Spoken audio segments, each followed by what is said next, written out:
તમે ફરીને મને આજે કમેન્ટ કરીને એમ કહેશો કે બેન તમે નેગેટિવ વાતો કરવા લાગ્યા છો, પરંતુ ફ્રેન્ડ્સ હું કંઈ પણ નેગેટિવ વાત કરતી નથી.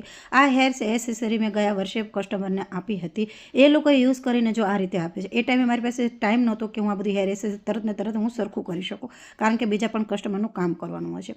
હવે આજે એટલા માટે મેં લીધું છે કારણ કે હવે સિઝન શરૂ થવા આવી છે અને આ બધી હેર એસેસરી સરખી કરવાની છે. મેં જ્યારે લાવીને ત્યારે આ હેર એસેસરી એટલી સરસ હતી. હવે જ્યારે એક જ ટાઈમમાં મેં યુઝ કરવા આપી કસ્ટમરને, એના મેં ચાર્જ પણ વધુ નથી લીધું. મને હામુના હેરસ્ટાઈલના પૈસા પોસાણા નહીં અને ઉલટાનું મારી પાસે હેર એસેસરી આ રીતે આવી.